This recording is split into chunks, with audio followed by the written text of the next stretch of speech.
மோடி தமிழ்நாட்டுக்கு வந்தோடனே சூரியன் மறைஞ்சிருச்சு அப்படின்னு சந்தோஷப்படுறாரு. நம்ம தலைவர் சொன்னாங்க, கால்களை மட்டுமே பார்த்துட்டு இருந்தீங்கன்னா மேல பார்த்தா தானே உங்களுக்கு சூரியன் தெரியும்னு தலைவர் சொன்னாங்க.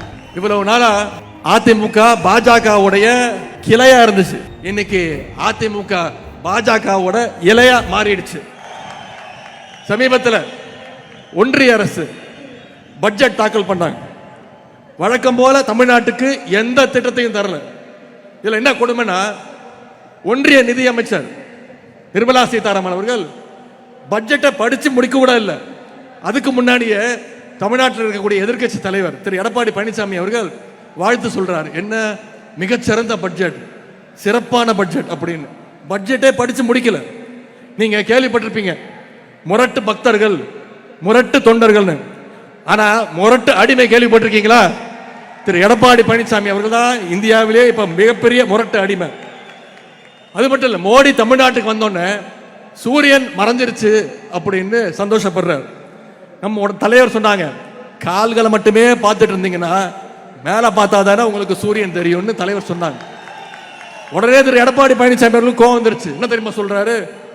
காலை பார்த்து நடந்தாதான் நாங்க நேரா பார்த்து நடக்க முடியும், காலை பார்த்தாதான் நேரம் நடக்க முடியுமா அப்படின்னு ரொம்ப அறிவுபூர்வமா கேட்டார்.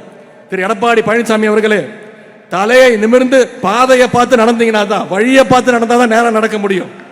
நீங்க திரு மோடியுடைய காலையும் திரு அமித்ஷாவுடைய காலையும் பார்த்துட்டே நடந்தீங்கன்னா உங்களை மாதிரி முட்டு சந்தில தான் போய் நிற்க முடியும். இவ்வளவு நாளா அதிமுக பாஜகவுடைய கிளையா இருந்துச்சு.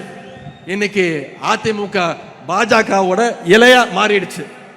தமிழ்நாட்டில் 10 தோல்வி பழனிசாமியும் மொத்த தோல்வி மோடியும் என்னதான் கூட்டணி வச்சாலும் தமிழ்நாட்டுக்குள்ள உங்களை ஒருபோதும் தமிழ்நாட்டு மக்கள் அனுமதிக்க மாட்டாங்க. கழக இளைஞர்கள், நம்முடைய இளைஞரணி தம்பிமார்கள் எப்படிப்பட்டவங்கன்னு பேரறிஞர் அண்ணா அவர்கள் அவரே சொல்லியிருக்கிறார். இந்தி திணிப்புக்கு எதிரான போராட்டம் பண்ணப்போ கழக இளைஞர்கள் மீது தடியடி, துப்பாக்கி சூடுன்னு பல்வேறு தாக்குதல்கள் நடத்துறாங்க. அப்போ அண்ணா சொன்னாரு, உங்களோட தடி அடியால துப்பாக்கியால சாதிக்க முடியாத இளைஞர் கூட்டத்தை நான் என்னோட சுட்டு விரல் காட்டினா தமிழ்நாட்டு இளைஞர் பட சாதிக்கும் அப்படின்னு பேரறிஞர் அண்ணா சொன்னார். தலைவர் அவர்களே, அண்ணா சொன்னது சுட்டு விரல், நான் சொல்றேன் சுட்டு விரல் தேவையில்லை உங்களுக்கு. நீங்க கண் அசைச்சா போதும், இங்க இருக்கக்கூடிய இளைஞர் பட நீங்க சொல்றத செஞ்சு காட்டும். பாசிஸ்டுகள் இருந்து தமிழ்நாட்டையும் தமிழ் மக்களையும் எந்நேரம் காப்பாற்றுறதுக்கு திராவிட முன்னேற்ற கழகத்துடைய இளைஞரணி தயாராக இருக்கும். பிளே ஸ்டோர் மற்றும் ஆப் ஸ்டோரில் இருந்து பாலிமர் செயலியை QR கோடு மூலம் பதிவிறக்கம் செய்யுங்கள். செய்திகளை உடனுக்குடன் பெறுங்கள்.